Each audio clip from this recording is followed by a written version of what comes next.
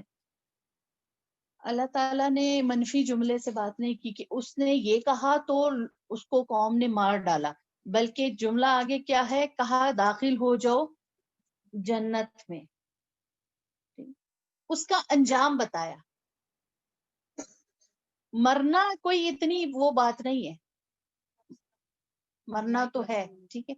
اور یعنی موت کے ڈر سے حق، سچ اور ان چیزوں سے بچنا، گھبرانا، ٹھیک ہے. اصل چیز کیا ہے، انجام، کہ اس کا انجام کیا ہوا. دیکھیں معمولی بات نہیں ہے. پوری قوم کے مقابلے میں ایک شخص تنہا کہتا ہے، ایک للکار ہے نا کہ میں، تم مانو یا نہ مانو، میں اس بات کو مانتا ہوں، میں ایمان لے، سب نے پکڑ کے اسے مار دیا. اور پتا تھا کہ ایسا ہی ہونے والا ہے، ٹھیک ہے. جہاں حق سچ بات کی جائے گی معاملہ ایسا ہی ہوگا. بوجہ غفر علی ربی وجعلنی من المکرمین، بوجہ اس کے بخش دیا مجھے میرے رب نے، اور اس نے بنا دیا مجھے باعزت لوگوں میں سے. اللہ نے کیا کیا، ایک عزت بخشی. کیوں؟ عزت ساری کی ساری کس کے پاس ہے. دیکھیں ہمیں اللہ کے راستے پہ چلتے ہوئے نا، اللہ کی بات مانتے ہوئے کس بات کا خوف ہوتا ہے کہ لوگ کیا کہیں گے، یا میرا نقصان ہو جائے گا، میری عزت نہیں رہے گی. جھوٹ بولنے کی عموماً ہماری زندگی میں وجہ کیا ہے، کیوں جھوٹ بولتے ہیں. کوئی بھی چھوٹے سے چھوٹا جھوٹ لے لے. فار ایگزامپل آج کل کے کسی کو ایک بات، صرف مثال کے طور پہ سبق یاد نہیں ہے، تو آپ اس بات کو یہ ایکسپٹ نہیں کریں گے کہ میری غلطی ہے، سچ نہیں بولیں گے. آپ کیا کہیں گے، کوئی جھوٹ، مہمان آ گئے تھے، طبیعت خراب ہو گئی تھی، ایسا ہو گیا تھا، ویسا ہو گیا تھا. اور سچ کیوں نہیں بول رہے آپ کہ میں نے یاد نہیں کیا؟ کیوں آپ کو لگے گا کہ کہیں گے نالائق، ٹھیک ہے، سست ہے، غافل ہے، اور کر نہیں سکتی، اتنی صلاحیت نہیں ہے. تو ابھی عزت تو بچانی ہے نا. ہم کیا بولیں گے، کوئی نہ کوئی عذر، کوئی نہ کوئی تعویل، یہ سب پیش کر دیں گے. ایسے ہی کرتے ہیں نا. وجہ کیا ہے، عزت چاہنے کے لیے، مقام چاہنے کے لیے. ٹھیک. تو بات یہ ہے کہ جو اللہ کے راستے میں ہوتے ہیں نا، انہیں یہ خوف نہیں ہوتے کہ میری بدنامی ہوگی، میری بے عزتی ہوگی، میری عزت میں کمی ہو جائے گی. وہ صرف اللہ کے رضا کے، اس کی اطاعت کے کام کرتے ہیں اور بے خوف ہو کر کرتے ہیں.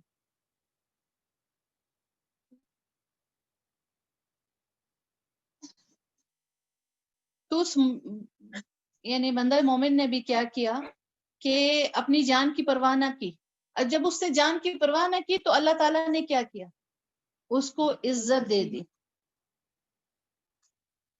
اس نے عزت کیسے لی، اس نے جنت کیسے لی، جان دے کر. ہم بھی سب کچھ چاہتے ہیں لینا، لیکن دینا کچھ بھی نہیں چاہتے. عزت بھی چاہتے ہیں، مقام بھی چاہتے ہیں، سب کچھ چاہتے ہیں، لیکن کیا کرتے ہیں، دینا نہیں چاہتے. دینا نہیں چاہتے نا. بار بار انعام مانگتے ہیں ہم نماز میں، انعمت علیہم، ہم پر بھی ایسا انعام کر دے جیسا ان پہ کیا. لیکن جو انہوں نے کیا تھا نا، وہ آج کے دور میں ہم سے کرنا مشکل ہے، وہ نہیں کر سکتے ہم. وہ تو بھئی وہ تھے نا، ان کا تو ایمان تھا نا، اور وہ اس دور کی بات تھی. ہاں یہ آج کے دور، یہ کتاب ہر دور کے لیے، قیامت تک کے لیے. تو کیسے ہم کہہ سکتے ہیں کہ آج ایسا نہیں ہو سکتا.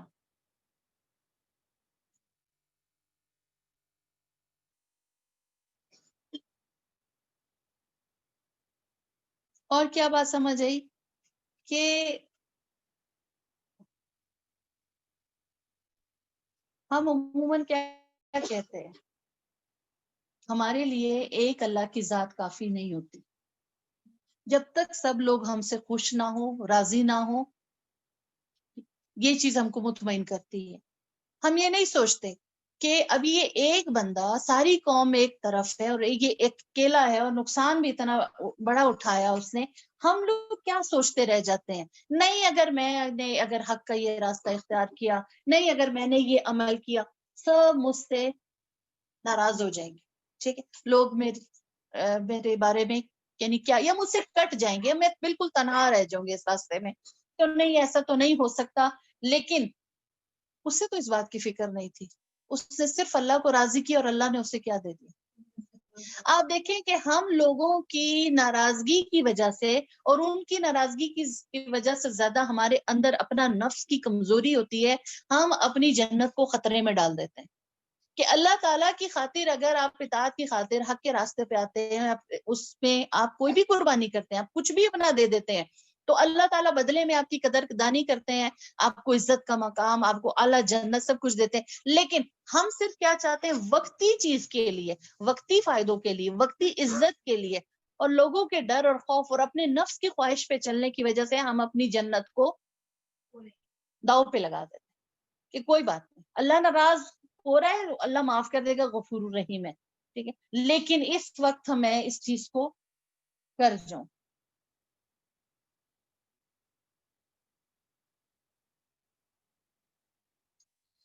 تو یہاں پر جو یہ دلیل ہے نا کہ اسے کہا جنت میں داخل ہو جائے، اس نے کہا کاش میری قوم بھی وہ جان لیتے. اور دیکھیں، ایک تو یہ جنت میں داخل ہونے کی موت کے وقت بھی تو خوشخبری ملتی ہے نا، وہاں سے بھی تو پتہ چل جاتا ہے. ٹھیک ہے، سورہ فجر کی آخری آیتیں آپ حفظ بھی کر کے آئے.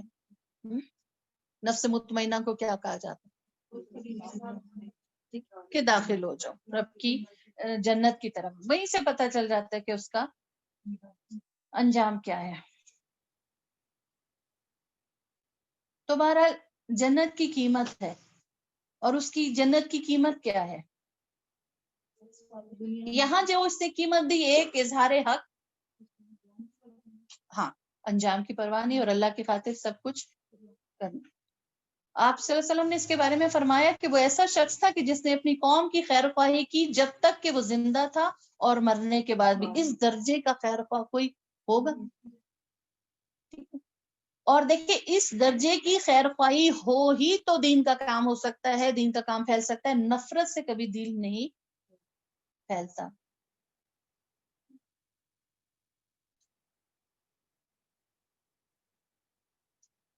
دیکھیں، عام طور پر انسان کو ان 2-3 چیزوں کی زیادہ فکر ہوتی ہے. کس کی؟ اپنی جان کی اور اپنے عزت کی. اس نے وہ دونوں چیزیں کیا کر دی؟ قربان کر. اللہ تعالیٰ نے کیا دیا؟ اللہ اپنے خاطر جھکنے والوں کو بلندی عطا کرتا ہے. ٹھیک ہے، اس سے لوگوں کی پرواہ نہیں ہونی چاہیے. اگلی جو ہم آیت انشاءاللہ نیکسٹ کریں گے، اس کا بھی تھوڑی سی سائز سے تعلق ہے، تھوڑا سا اس کو ہم ایک ریکیپ اس کا اس وقت دوبارہ کر لیں گے. ابھی تک کے لیے اتنا کافی ہے. اب آپ صرف یہ بتا دیں کہ آپ کو بات کیا سمجھ آئی، پھر ہم آیتیں ریپیٹ کریں گے. آیتیں زیادہ تو نہیں ہے نا، چھوٹی چھوٹی بھی ہیں اور ایسی کوئی مشکل بھی نہیں ہے. جی، کیا سمجھ آئی ہے؟ جو مرد مومن کی بات سامنے آئی کہ مرد مومن کو اس جگہ موجود بھی نہیں تھا جہاں پہ اللہ تعالیٰ کا پیغام پہنچایا جا رہا تھا. بس اس کو حق سمجھ آ گیا نا، وہ کہیں دور تھا، اس کے کان میں پڑی، اس کو سمجھ میں آ گیا. تو اس میں مجھے وہ پیغام کے وہ یاد آ رہے تھے، اس کے جادوگر جن کو حق سمجھ آیا تو فوراً گر گئے، ان کو سمجھ میں آ گیا نا. تو مجھے لگا ہمیں حق سمجھ گیا، پورا قرآن مجید ہمارے سامنے حق کی شکل میں موجود، لیکن ہم اس پہ جھکنے والے نہیں ہیں، ہم کسی ایک کام کو ماننے والے نہیں. اسے جیسا تھا کہ کوئی سفارشی نہیں ہے، لیکن ہم تو دنیا میں جگہ جگہ اپنے لیے سفارشی بنائے بیٹھے، چاہے وہ دنیا کا کام ہو چاہے وہ آخرت کا کام ہو، ہمیں تو دنیا میں سفارشی بنائیں گے، شاید وہ ہمارے کام آ جائے. تو ہم تو کسی صورت بھی مومن کے لانے کے کہیں بالکل حقدار نہیں. اس نے کہا نفع نقصان کا مالک اللہ تعالیٰ، لیکن ہم نے تو نفع نقصان کا مالک لوگوں کو بنایا ہوا. ہمیں تو لگتا ہے سارا نفع ہمیں لوگ دینے والے ہیں. ہم نے کبھی ان سے کسی قسم کی کوئی بھی ہم کام کرتے ہیں تو ہمیں تو یہ لگ رہا ہوتا ہے کہ وہ ناراض نہیں. ہمیں تو کبھی یہ سوچتے کہ کام کیا ہی نہیں کہ اللہ ہمارا ناراض نہیں ہو رہا ہے. اس بات پہ اللہ تو کوئی ناراض نہیں ہو رہا، اللہ تو ہماری زندگی میں لگتا ہے کہیں ہے ہی نہیں. صحیح، ہم نے تو اللہ کو بالکل کونے میں ڈالا ہوا کہ وہ ہمیں دیکھ رہا ہے ہمارے حال پہ. بلکہ اس نے کہہ دیا کہ آپ کی عبادت کیا ہے، آپ کا ہر فعل جو آپ اللہ کے حکم کے مطابق کرتے ہیں وہ آپ کی عبادت ہے. ہم نے تو کبھی یہ سمجھا ہی نہیں، ہم نے تو لوگوں کی عبادت کرنا چاہیے. ہم نے عبادت کو نہیں سمجھا کہ زندگی ہی ہماری اس کا مقصد کیا ہے؟ عبادت. ٹھیک ہے، ہم نے عبادت سمجھا ہوا ہے، اس کے ایک خانے رکھے ہوئے ہیں، اور وہ جو عبادت کا ہمارا ٹائم ہے اس میں بھی ہمیں کوئی شعور نہیں ہوتا. یعنی ہماری نمازیں بھی ٹھیک ہے ایک ایکسرسائز کی طرح ہے. یعنی یہ ہم اس ساری چیزوں کو عبادت کا وقت سمجھ رہے ہیں نا. نماز پڑھ لیں گے، کسی ٹائم پہ قرآن پڑھ لے, یہ ہم کہہ رہے ہیں عبادت ہے. اور یہاں سے ہٹے, جہاں مسلح ہم نے اپنا لپیٹا, اس کے بعد کی جو وہ ساری چیزیں ہیں وہ عبادت نہیں ہے, وہ تو ہمارے اپنے پرسنل کام ہے نا, ذاتی زندگی کے, دنیا کے, سب کچھ. جبکہ یہ آپ کا تھرو آؤٹ, یا آپ کے جاگنے سے لے کے آپ کے سونے تک کا سارا عمل جو ہے وہ یعنی ریکارڈڈ ہوا ہے اور ریکارڈ کیا جا رہا ہے, اور اس پہ صرف یہ آپ کی عبادت دیکھنی کہ اس میں آپ نے عبادت کتنی کی, اور اس میں عبادت کیا ہوگی. اللہ کی مرضی کے مطابق کام کر رہے ہیں, اس کی رضا کے لیے کر رہے ہیں, ٹھیک ہے, ہاں, اس کا قرب پانے کے لیے کر رہے ہیں, اس کی اطاعت میں کر رہے ہیں, یہ کس طرح کا معاملہ کر رہے ہیں. عجیب تکبر بھی کچھ لوگوں میں آ جاتا ہے کہ ہم 5 وقت نماز پڑھے, حالانکہ باقی تمام فعل ان کے غلط ہیں, چوری کر رہے ہیں, اور بہت آرام سے, چاہے وہ بجلی کی ہے, چاہے وہ جس بھی چیز کی ہے نا, پھر پوری سوسائٹی کر رہی ہے, ٹیکس لگ رہا ہے, ملک کا ہے, پیسہ ہے, ویسا ہم نہیں کریں گے تو ہم چل نہیں سکتے. تو یہ سب کرنے کے بعد ہمیں تکبر آ جاتا ہے کہ ہم 5 وقت نماز پڑھیں, جبکہ نماز اللہ ہماری نمازوں کا محتاج نہیں ہے, اور ہم لوگ اس کے ہیں وہ نہیں ہے. لیکن یہ بات ہم سمجھ نہیں آتی, اور ہم بہت جلدی کہ یار فلانی بندہ وہ تو نہیں بن رہا, نہیں نماز دیکھا ہے نہیں ہم اس کو, کیونکہ ہمیں نہیں پتا اندر سے کون اللہ کے قریب ہے کون نہیں. صحیح, یہ ہمیں تکبر کا بھی ایک بات ہے. نماز پڑھنے والا بھی بچے کسی غلط فہمی میں نہ رہے, کیونکہ دوزخ میں بہت سے نمازی بھی ہوں گے, ٹھیک ہے, کہ ان پہ نمازوں کے ان کے نشانات بھی ہیں. مومن ہی نماز پڑھتا ہے نا, اور دیگر تو نہیں پڑھتے. لیکن یہ ہے کہ اسی لیے تو کہا کہ ہماری کلی زندگی جو ہے نا وہ عبادت ہونی چاہیے ہر چیز میں. یہ نہیں صرف ہم اپنی نمازوں پہ بھی مطمئن نہ رہے, اور صرف یہ نہیں کہ نمازیں چھوڑ کے ہم کہیں چلو ہم نماز تو نہیں پڑھتے نا, اگر کیا ہوا, لیکن ہمارا دل تو بڑا اچھا ہے نا جی, ہماری نیت تو بڑی اچھی ہے, ہم ایسے سے بھی تو سارے کام کرتے ہیں. نہیں, نماز پڑھ کے آپ کوئی احسان نہیں کرتے, وہ تو آپ پر فرض ہے, وہ تو آپ کو کرنا ہی کرنا ہے, ٹھیک ہے, اس کی تو کسی صورت رخصت ہی نہیں ہے. ہاں, اس کے علاوہ جو ہے پھر آپ کے اخلاق, وہی سارے آپ کے اخلاق پہ آپ کے عمل کی بیس ہے, اسی پہ آپ کے عمل ہوتے ہیں, اور اس کے بغیر چھوٹ نہیں ہے.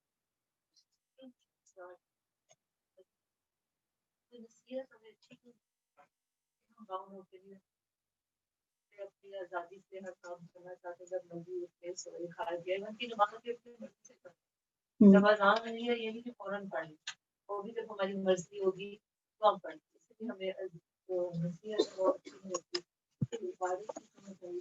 جو کام ہم محبت وہ بھی وہ بھی ایک اللہ کا حکم ہے. اپنی فرض نہیں ہے, لیکن ہم یہ نہیں سوچتے کہ اللہ کا ایک حکم ہی دیا گیا ہوا ہے کہ اس کو اس کام کو اس طرح سے کرو, فورس نہیں کیا, کہا گیا ہے کہ اصل محبت یہی ہے کہ کام پہ آپ کو زور نہیں دیا جا رہا, آپ کو کرتے ہو تو اس میں آپ کی محبت اور عبادت زیادہ حاصل ہوتی ہے. ہر قدم اٹھانا, پہلے کو بایاں اٹھانا یا دایاں اٹھانا, یہ بھی بات نہیں.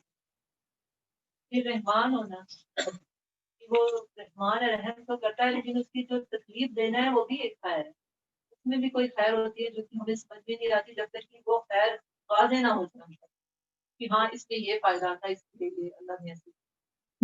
اور پھر یہ خیر خواہی کرتا ہے, تو وہ شخص جو زندگی میں بھی لوگوں کی خیر خواہی کر رہا ہے, مرتے مرتے بھی چاہ رہا ہے کہ وہ لوگ ایمان پہ آ جائیں, اور پھر مرنے کے بعد بھی وہ چاہتا ہے کہ کاش میری لوگوں کو پتہ چل جائے کہ میں جنت میں آ گیا, مجھے ایسی خیر خواہی ہم لوگوں کو نہیں, بلکہ ہم اپنے ساتھ بھی خود ایسے نہیں اپنی خیر خواہی. صحیح, ٹھیک ہے جی. ہمارا کام ہے پہنچا دینا, لیکن فرمانا نہیں. مجھے ہمارا معاملہ الٹا ہوتا ہے, اگر ہماری بات کوئی نہ مانی تو جگہ جگہ یہ بات کین کی ہے, اس پہ تکبر ہے, سے ہماری بات نہیں مانی, ایسا کی بات نہیں مانی, لیکن ہمارا کام ہے کہ ہم پہنچا دیں, باقی اس کا اپنا کام ہے کرے نہ کرے. صحیح, ٹھیک ہے. اب یہ بات کی نا رحمان اور نقصان, رحمان کیسے نقصان دے سکتے ہیں. کل مجھے کل کی انفال کی آیتیں یاد آ رہی تھی کہ وہ بدر کے موقع پہ جا رہے تھے, ایک ہفتہ جس سے سب کچھ موجود ہے, لیکن اللہ تعالیٰ کا حکم نہیں تھا آپ انہوں نے وہ چھوڑ دیا. اگر اللہ کی بات مان لی تو آگے انہیں بدر میں کتنی بڑی فتح نصیب ہوئی. باقی اگر یہ باتیں ہمیں سمجھ میں آ جائے کہ جو وقتی نقصان ہے تو وہ ہمارا صرف دنیا کا نقصان ہے, اس میں اللہ تعالیٰ ہمیں زمین کو بڑی چیز دلاتا ہے. باقی رحمان نقصان دیں گے, وہ رحمان جو بھی آپ کے ساتھ محبت اور رحم والا یعنی آپ کا ویل وشر ہوتا ہے, اللہ تعالیٰ سے تو بڑھ کر کون ہوگا اپنے بندوں کا, ٹھیک. اور اس کے علاوہ آپ دنیاوی مثال دیکھتے ہیں, دیکھیں آپ نے اپنی اسکولنگ کی ہوئی ہے, ٹیچر آپ کا ٹیسٹ اچھا نہیں ہوتا تو آپ کو پنشمنٹ دیتے ہیں، یا آپ کوئی بات جو ہے ایسی کرتے ہیں جو آپ کی شخصیت پہ سوٹ نہیں کرتی ہے، تو اس وقت آپ کو سزا ملتی ہے. ٹھیک، کچھ بھی دیتی ہے نا ٹیچر سزا، اور وہ کیوں دینا چاہ رہی ہوتی ہے، کیوں دیتی ہے کہ نیکسٹ ٹائم آپ کے نمبر اچھے ہیں. ٹھیک ہے، اور آپ کی یہ جو غیر اخلاقی حرکت ہے، کچھ بھی کی آپ نے، کسی سے لڑائی کی، جھگڑا کیا، کلاس روم میں ایسی چیزیں ہوتی ہیں اس پہ آپ کو، تاکہ یہ آپ نہ کریں. وہ تکلیف دینے کا مقصد کیا ہے، آپ کو سزا دینے کا مقصد کیا ہے، آپ اس کو نہ کریں. ٹھیک ہے، اور آپ ایک بہتری کی طرف آ جائیں. بالکل رحمان بھی ہمیں زندگی میں مختلف جو چیزوں سے گزارنے کا مقصد کیا ہوتا ہے، آپ کی زندگی میں بہتری لانا، خیر ہی ہوتی ہے. ہمیں نہیں سمجھ آتی. ٹھیک ہے، ہم صرف واویلا کرنے والے اور ڈسہارٹ ہونے والے اور مایوس ہونے والے. کیوں ایسا کیوں ہے؟ ٹھیک ہے جی.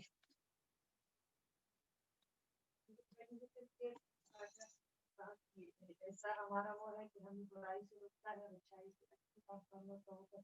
تو ہماری نہیں ہمیں بھی کہتے برائی سے رک کر اچھائی کی طرف کرو.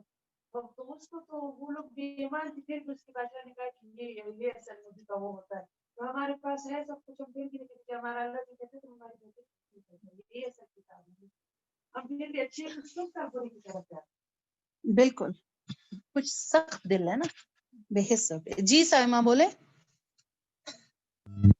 السلام علیکم ورحمۃ اللہ وبرکاتہ. وعلیکم السلام.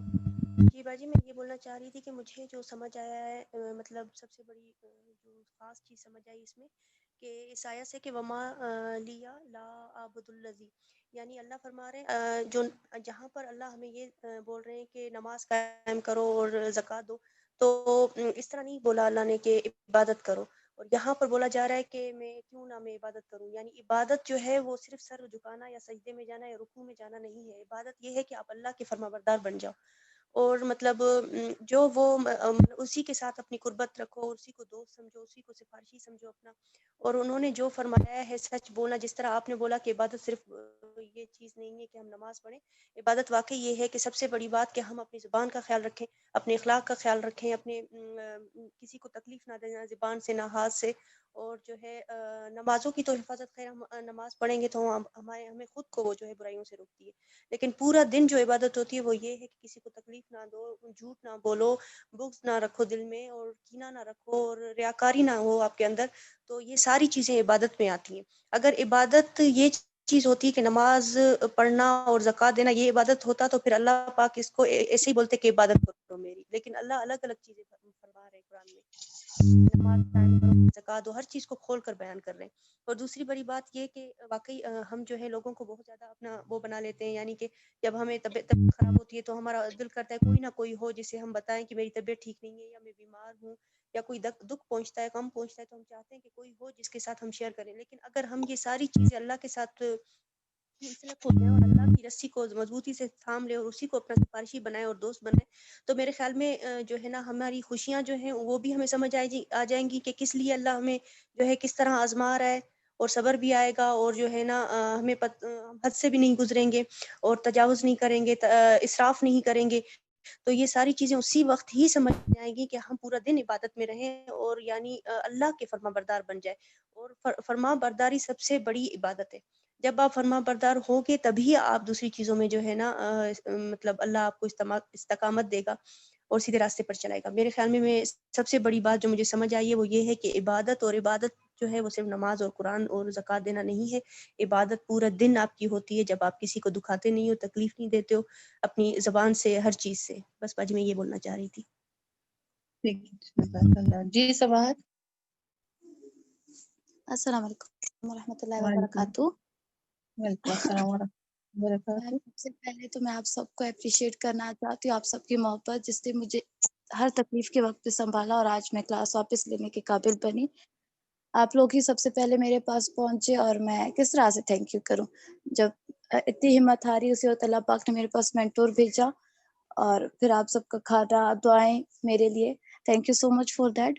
اور پھر سے میں ہمیشہ میسج کا ورڈ یوز کرتی ہوں کیونکہ سب وہاں پہ مجھ سے بڑے ہیں، تو مجھے ایڈوائس کا ورڈ یوز کرنا ٹھیک نہیں لگتا.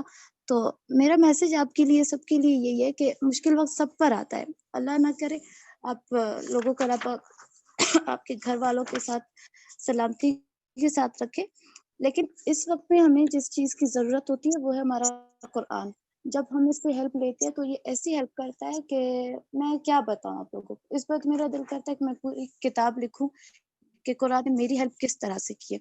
جب بھی رات کے ٹائم زیادہ سے زیادہ میں 2 گھنٹے مشکل سے سوتی ہوں, اور سو کر جب اٹھتی ہوں ذہن میں آتا ہے کہ بابا آپ ساتھ نہیں ہے اور وہ ہے کہاں, کس جگہ پہ اکیلے وہ سو رہے, تو اسے دل کٹ سا جاتا ہے. پھر فوراً سے میں قرآن کھولتی ہوں, اور جب میں قرآن کھولتی ہوں نا تو میرے سامنے جو آیات آئی تھی سورہ بقرہ کی جس سے میرے دل کو بڑا سکون دیا, وہ تھی وَاسْتَعِینُوا بِالصَّبْرِ وَالصَّلَاةِ, بس صبر. اور وہ جو میں نے نماز پھر پڑھنا سٹارٹ کیا, ایسی دل سے پڑھی ہوئی نمازیں تھی نا کہ مجھے لگتا تھا یہ میری ڈائریکٹ قبول ہو رہی ہیں.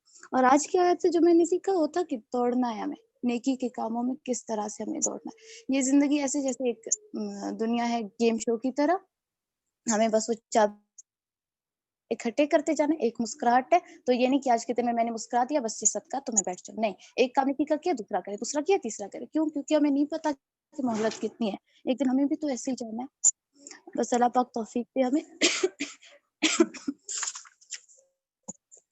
اور آج کی جو آیات میرے لیے مجھے فیل ہو رہا تھا وہ یہی کہ اللہ پاک رحمان بھی ہے, اور نقصان جو دے رہا ہے تو اس کے ہر کام میں مصلحت. بس ہم راضی, اللہ پاک ہم سے راضی ہو جائے. جزاک اللہ.